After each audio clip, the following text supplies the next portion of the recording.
আসসালামু আলাইকুম। কেমন আছেন সবাই? আশা করি সবাই ভালো আছেন। আলহামদুলিল্লাহ আমরা সবাই ভালো আছি। আমি রেহানা মনি স্পেন থেকে বলছি।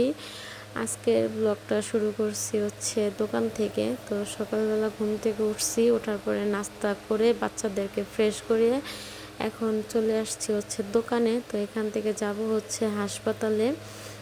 মাহিয়া আর মালিহাকে ডাক্তার দেখাবো। বেশ কিছুদিন ধরে মালিহার হাতে আঙ্গুলের মধ্যে একটু প্রবলেম দেখা দিছে, মানে চামড়া উঠতেছে এই টাইপের। তো প্রথম একটা আঙ্গুল হয়েছে, তো ভাবলাম যে আচ্ছা একটু দেখি কি কয়দিন পরে হয়তো আবার চলে যাবে, কিন্তু দেখি যে না, আবার আরেকটা আঙ্গুল হইতাছে।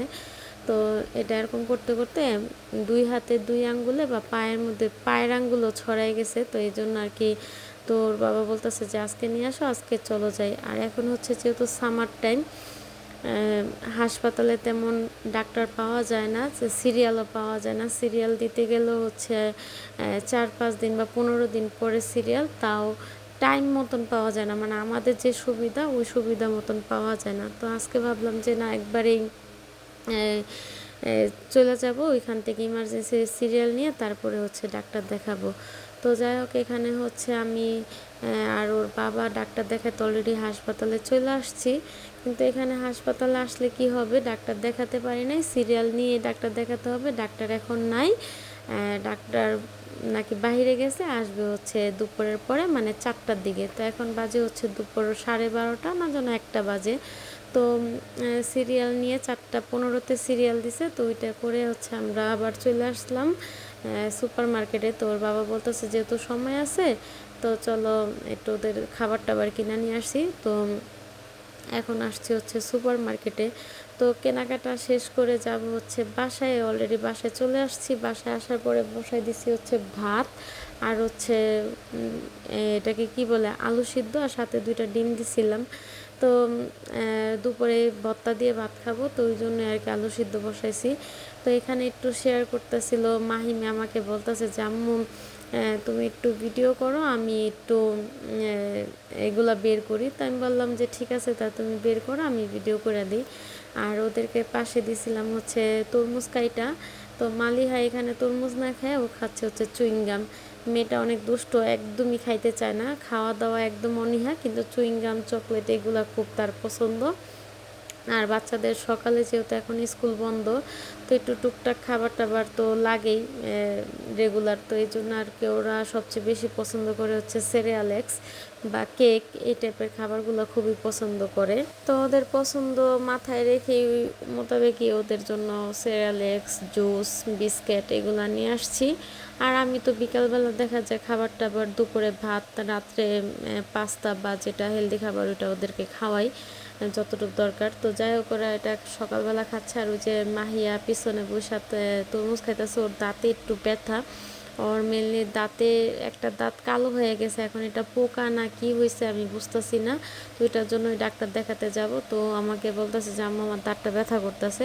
আমি বলি সান্দিয়া তো একটু খাও, এখন দুপুর টাইম, এখন খাইলে একটু পেটটা একটু হবে, তো খাও, পরে দেখা যাবে, আর ডাক্তারের কাছে গেলে তো ওষুধ দিবই।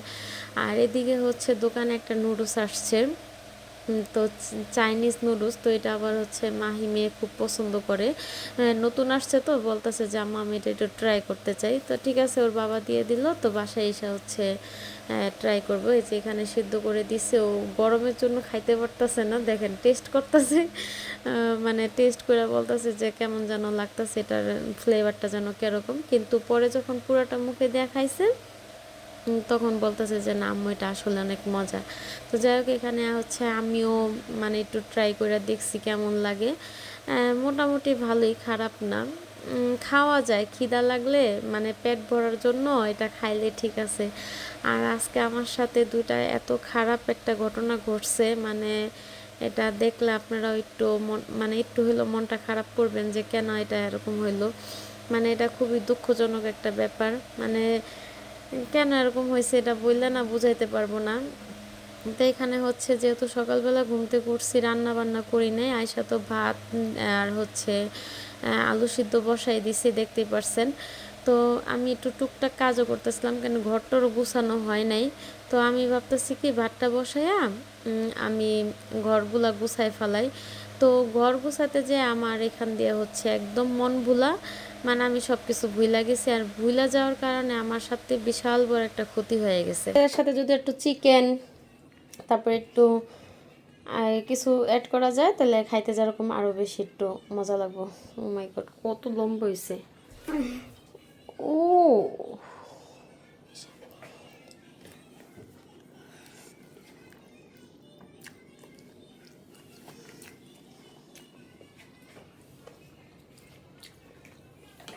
এটা আমার দ্বারা সম্ভব না, মানে তুমি খাও, যাও নিয়ে যাও। যেহেতু বাসায় আসছি তো এখানে হচ্ছে আমি একটু টুকটাক কাজও করতেছিলাম, সাথে মাহি মেয়েকে তো একটু নুডলস বানাই দিলাম। তো সাইডে একটু কাজ করতে গেছিলাম, আর আয়সা দেখে যে আমার ভাত পুরো অবস্থা খারাপ, এটা পোড়া লেগে গেছে। পাতিলা তো নেক্সট টাইম আর ব্যবহার করতে পারবো না, এরকমভাবে পোড়া লাগছে। ভাতটা দেখতেই পাচ্ছেন পুরো লাল হয়ে গেছে ধোয়ার চোটে, মানে কি পরিমাণভাবে পোড়া লাগছে। তার এই পাশে হচ্ছে আলু আর ডিম সিদ্ধ হইতাছে। তো যাই হোক, এখন দুপুরের সময় হয়ে গেছে, আবার তারাও আছে যে আবার ডাক্তারের কাছে যাইতে হবে। এখন বাজে হচ্ছে 3টা, আর ভাতটা নষ্ট হওয়াতে আমার খুবই মানে অনেক বেশি খারাপ লাগছে। তো এখানে হচ্ছে আওয়াকাতে দিয়ে আর হচ্ছে স্যান্ডউইচ বানায়, এটা দুপুরে এখন আপাতত খেয়ে তারপরে যাবো। এই যে দেখেন, মেয়ে এখন স্যান্ডউইচ খাবে না, অথচ চুইংগাম দিলে কিন্তু চুইংগাম ঠিকই খায়। তো ওকে একটু খাওয়ানোর চেষ্টা করতেছি, আর আমিও খাবো। দেখেন আবার কি অবস্থা, আজকে আমার সাথে কেন এরকম হইতেছে, আলু পুরা লেগে গেছে। আমি আজকে এগুলো চুলায় রাইখা ওই ঘরে যাইতেছি, আর আমার সাথে আজকে আকাম হইতেছে। হ্যাঁ, মনটাই খারাপ। দুপুরে তো খাইলাম কি জন্য, স্যান্ডউইচ খাইলাম বানায়া। তো এখন এই যে ভাতগুলা যে কি করব, দেশে থাকলে হয়তো পাখি বা মুরগি বা কেউ মানে যারা হাঁস পালে তাদেরকে দিয়ে দিলে খেতে পারতো, বাট এখন এখানে এগুলা ফালাই দেওয়া ছাড়া কোনো উপায় নেই। আর এটা দিয়ে যে অন্য কিছু করব তারও কোনো সম্ভাবনা নেই, কারণ হচ্ছে এটা এরকমভাবে পোড়া লাগছে, মানে পোড়ার গন্ধটা পুরো ভাতের মধ্যে ছড়াই গেছে, এটা খাওয়ার মতো না। মানে কি যে একটা বোকামি হয়েছে, কতগুলা ভাত, মানে কি যে মায়া লাগতাছে, মানে কান্নায় চলে আসছে। এবার এদিক দিয়ে আলু পোড়া লেগে গেছে, আলুটা যা ভর্তা করে খাওয়া যাইব ব্যাপার না, আলু পোড়া লাগলে। আর এই যে কালকের বিরিয়ানির পাতিলা, এটা ধুতে হবে। এখন যাব হচ্ছে এই মাহি আর মালিহাকে নিয়ে ডাক্তারের কাছে গেছিলাম সকালবেলা ডাক্তারের কাছে। তো তখন ডাক্তার ছিল না, 4টা বাজে সিরিয়াল দিয়ে দিছে, 4টা বাজে যাইতে হবে। এখন বাজে 3:30 যাব। তো এখন এগুলো এইভাবে থাক, আমি এখন বরখা পরবো। এই জায়গায় মাহি আরে পাল্লার মাপ শিখানো হচ্ছে। মাহিম এর দাঁতের পোকার অবস্থা, ব্যথা করে ব্যথা করে। ব্রাশ করছি একটু আগে, ডাক্তারের কাছে যাবো না, ব্রাশ করেছে 4বার আগে। তুমি থাকো, দাঁতে পোকা শুকোতে এটা কয় না, ব্রাশ না করলে পোকা, এটা একটা ভুল কথা। মাহিম মাহিয়া কিন্তু নিয়মিত ব্রাশ করছে, তারপরও চলো আমরা ডাক্তারের কাছে আসছি। মালিহার সব কিছু ঠিক আছে, শুধু কোন হাতে জানামু, ওই যে